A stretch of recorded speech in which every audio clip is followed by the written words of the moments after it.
Well, hello. Nice to see you. It's been a while. We're the To Be the Church podcast, and we're explaining why we've been gone. Welcome to the To Be the Church podcast, where we explore what it looks like to actually record a podcast. There we go. It has been a few weeks. It's been a couple months. It's been a minute, as Has the it kids been? would say.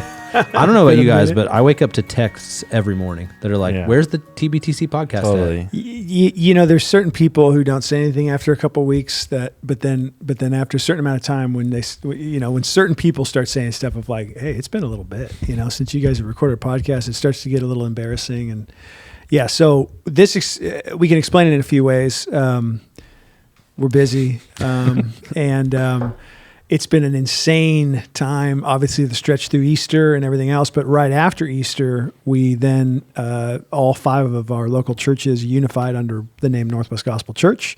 That was a big part. And that also explains this room, right, that we're in right now with this new table. Yeah, so this is our studio for the new NGC 101, our membership class, which, if I think back, so we planned on recording NGC 101 the first time before COVID. And we had actually started the prep, and it was just you and I sitting across the table from each other. We had painted a wall black, and we were ready to do it. Then COVID hit.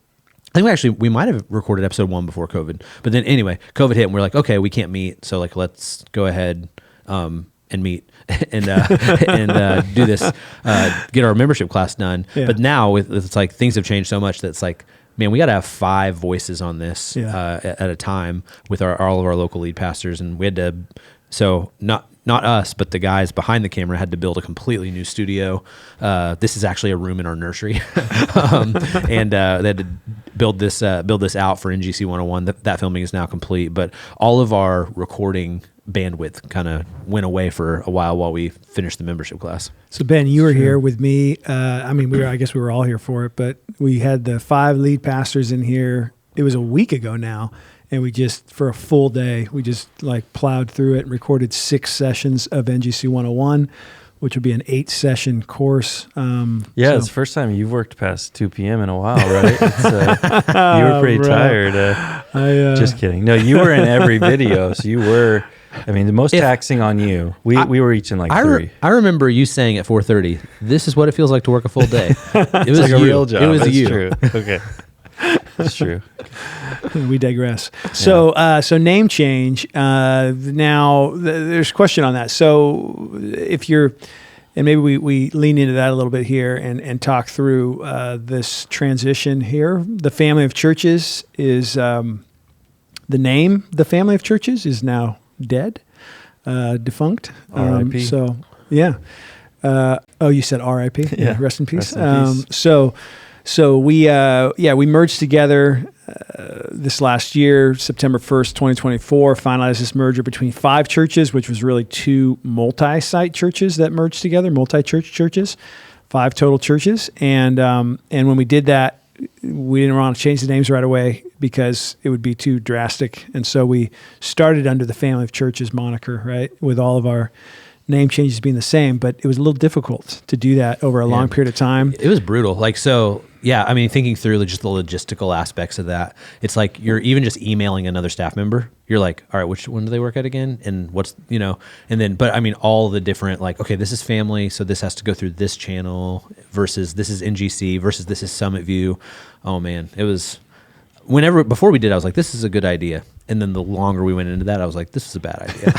The Family of Churches. Yeah. Just the operating with 3 names is quite a interesting thing. And the other thing that it did too, and I've noticed this since the name changed, is, and I guess this makes sense, but like people see us more as a together family, having the name Northwest Gospel Church together. Oh, yeah, exactly. Where like I was talking to somebody just about a week and a half ago, and they were not open to going to a church that was closer to their home within our family of churches until the name was the same. Yeah. And so talking to them about it, they were like, well, I know it was like the same, but it wasn't the same. Now it's the same. And, I bet we'll see more of that, but I don't know, that's pretty cool.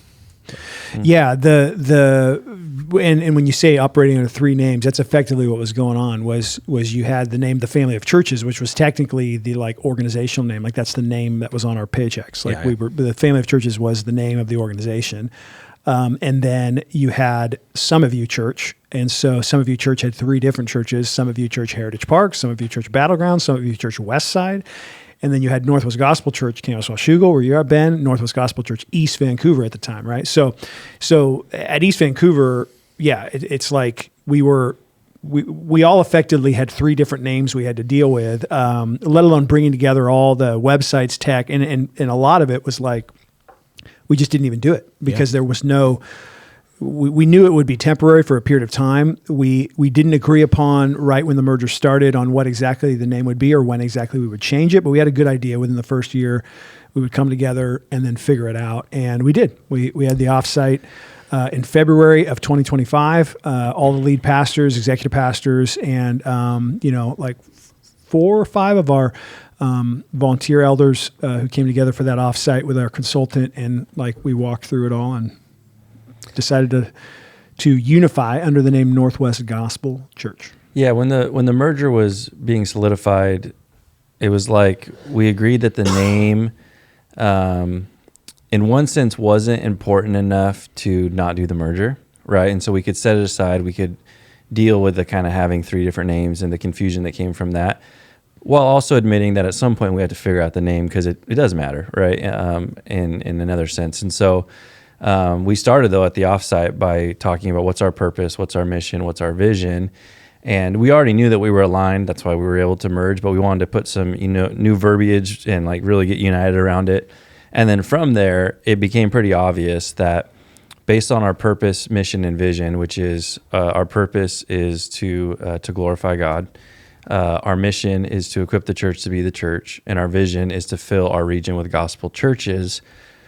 That really led to, okay, Northwest Gospel Church, we're in the Northwest, we're gospel-centered, we're a church, we're an assembly of people. It really fits best with our purpose, mission, and vision. And so, and we came to all of us came to the table open-handed, like we want to figure out the best name. Yeah. And everyone had a voice in that room. Everyone got to speak to it.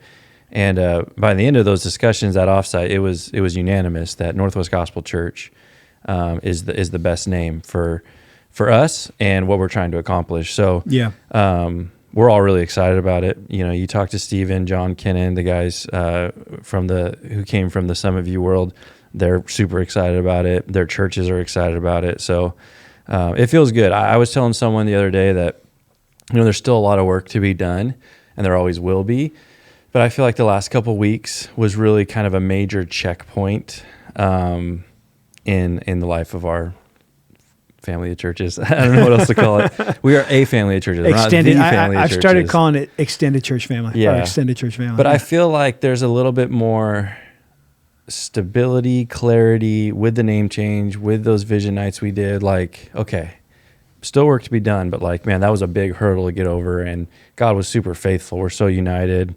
And so yeah, it was good. Dude, and it's funny because I like how did you just say that? Like a check? It was like a checkpoint. Yeah, because like in Mario Kart when you get a checkpoint, you get to keep going. Exactly.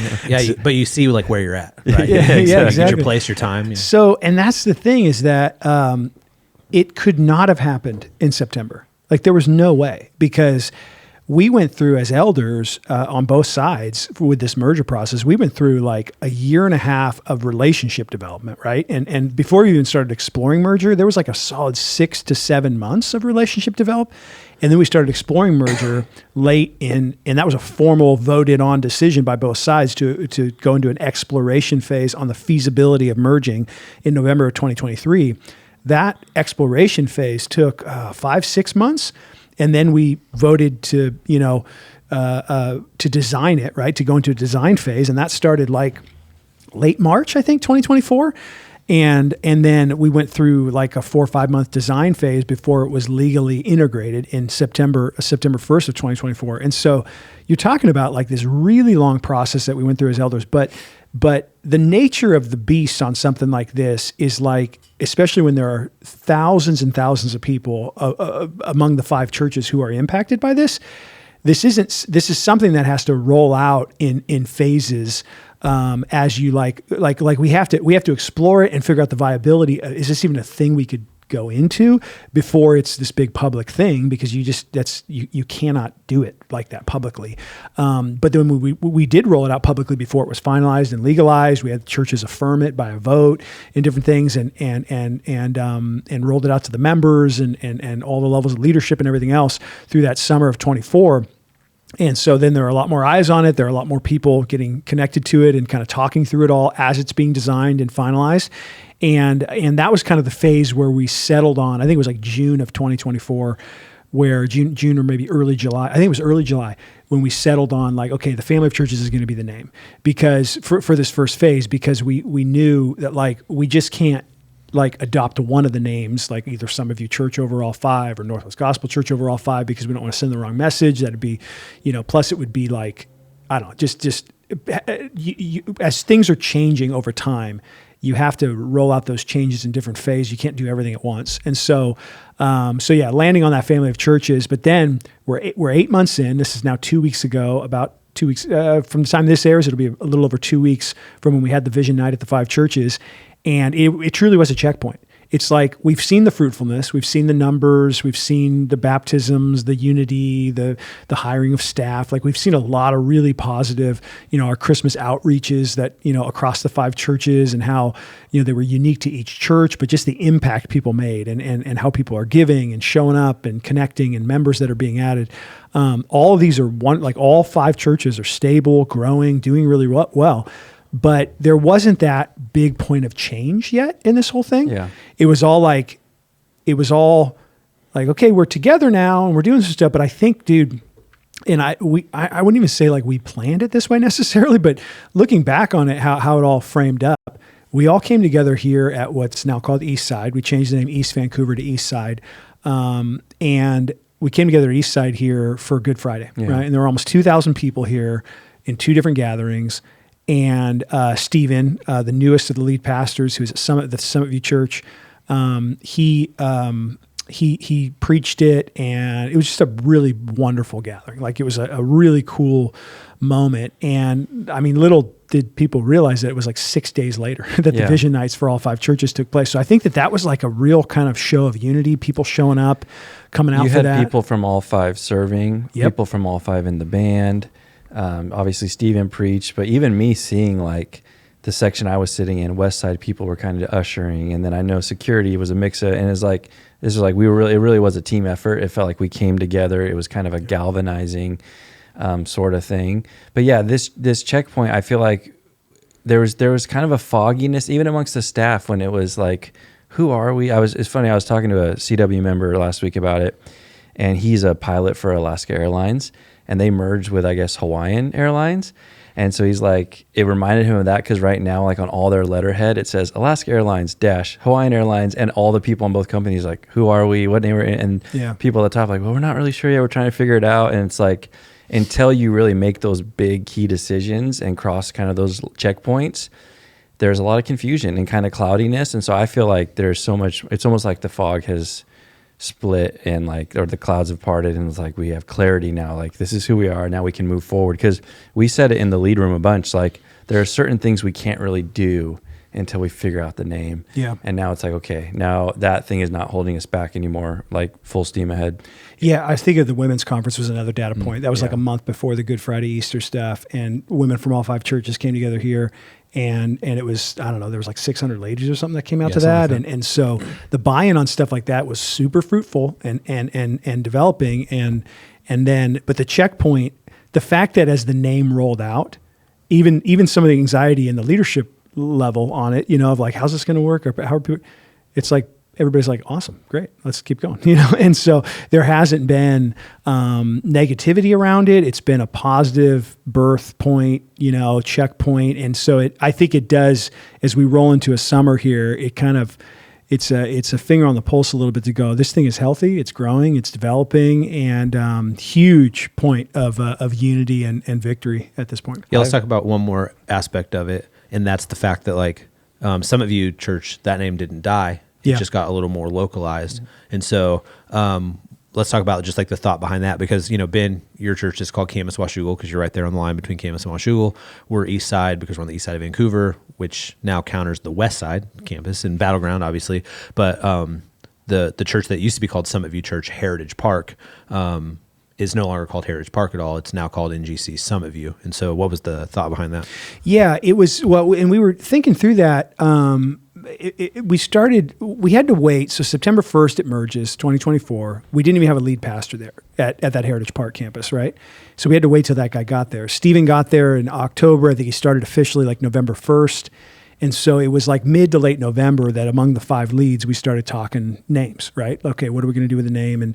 And sort of, just on our week-to-week agenda, we'd kind of touch on that here and there and throw around different ideas or whatever else. But something that was important, and I went through a lot of thought and prayer on that issue specifically, was the honoring of the Summit View heritage and legacy. And Tyler, you were actually the original one. Way earlier when we were still in kind of the exploration phase of the merger, who threw out the idea of keeping the name Summit View at that specific campus. Like that was you originally that did that. And it was way before we were ready to have that conversation necessarily, but it was just like, you were like, stop talking. We're not ready for that conversation. No, I was not like that. But it's funny. I like it truly was an idea. It was prophetic in a way. It was prophetic in a way. And so again, that had been in the back of my mind, but I do think like keeping the name Summit View related to that specific location and property, 182nd Avenue up there, the 18-acre campus with the baseball fields on it, where Stephen Collins is now the lead pastor. I changing it, if it was Northwest Gospel Heritage Park, the term Heritage Park didn't mean a whole lot. It was kind of a bit of a running joke there locally for them because they changed it. They made it the Heritage Park campus at a time when there was going to be something in the area that was going to be called Heritage Park, and then a developer changed the name or whatever else. So it was a name, Heritage Park, that didn't mean it was almost like a placebo name. It didn't mean a whole lot. And so, but the name Summit View does mean something. It means something to anybody who's been a part of the 31-year legacy of that local church that got planted here over 30 years ago in the area. And so we wanted to keep that, honor that somehow, and it made the most sense to give it to that local campus there, that local congregation that had held that name for 30 plus years. So yeah, that was an awesome way to roll that out. Stephen did a great job to cast vision on that to his people. And it was super, super well received, not only by people who go to that church, but by people who had a history there, who are now at West Side or here at East Side, or people who are up in Battleground. There was a lot of, kind of really tears of joy, feeling of honor to that legacy that was spread around through the people who have been impacted by Summit View over the years. So yeah, it worked out well. Yeah. Permission to speak candidly. Yeah. So that's a first in TBTC history. Yes. Permission granted. So I just want to reiterate, with this whole name thing, really the whole merger in general, this has been a very prayerful, intentional, open-handed, kingdom-minded sort of thing. And so just for whoever's listening to this or watching to this, there could be this false narrative that, of course, Northwest Gospel just came in and took over and changed the name to that. But that's just not the reality. And, this was done very prayerfully. That really was open-handed. I mean, we had so many conversations about the name, really trying to figure out, with all 5 guys in the room and then Elder, LC involved in that, all these different things, what is the best name that not only fits, our mission, vision, values, but honors the legacy of the churches that are involved. And I mean, we went round and round, we prayed about it. And so I just want to, be candid, be open that this wasn't something that was forced on anybody. This wasn't something that the Northwest Gospel part of the merger just insisted was the case at all. We were super open-handed about it, prayerful about it. And like I said, every guy in the room, including all the rooms now it's been shared with, from full council of elders to the congregations, has been super excited about it. And so, it's been a unifying thing, and I think that's because we've sought the Lord in it. And it fits the model. That's another thing that we talked about at this recent offsite in February, was the name needs to reflect whatever model we're going to have. And so there's lots of different multi-church models out there. And even the way personally, the way I might lean in a multi-church model is a little looser than we're even doing, to where, there's a lot more autonomy on the local level. We already have a lot of autonomy on the local level, but sort of like almost fully autonomous churches that are just in a sort of collective, almost network-like relationship where maybe we share resources, but other than that, we're just totally autonomous. Like that's a model we considered. That's a model we thought about.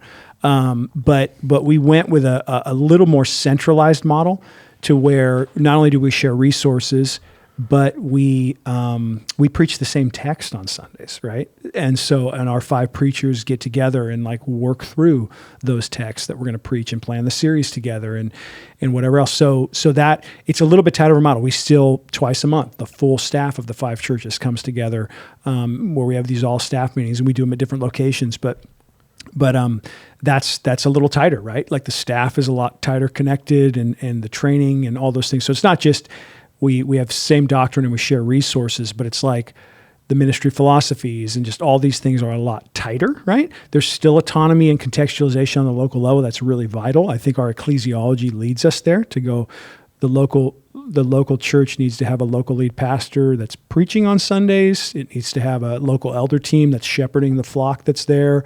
Local deacons who are appointed by those elders, local membership who identify with that campus, and that's where they're at in that local congregation. So we want to keep those tight ecclesiological boundaries there, but the model that we settled on was not one where there was going to be, kind of 5 different church names, and that we all just came together under, and we're all part of this bigger family. It's a tighter model, and so Northwest Gospel Church fit in terms of like not just the mission, vision, values, philosophy you just talked about, and the purpose of it, but also the name reflects the tightness of the model, right? So you go, and that's what we all wanted. Yeah, we wanted to be more interdependent than autonomous. Yeah, and so it fits. Yeah. Yeah, at some point, maybe we could have an episode where we talk through all the new branding and the new logo and stuff like that too. But I feel like this was kind of an episode. It's like, where you been? Well, this is where we've been. So, yeah. All right. Well, we'd love it if you send us questions. podcast@toBeTheChurch.com is the place you can do that. You can also do it in the comments right here on YouTube or on social media @ToBeTheChurch. Have a great weekend.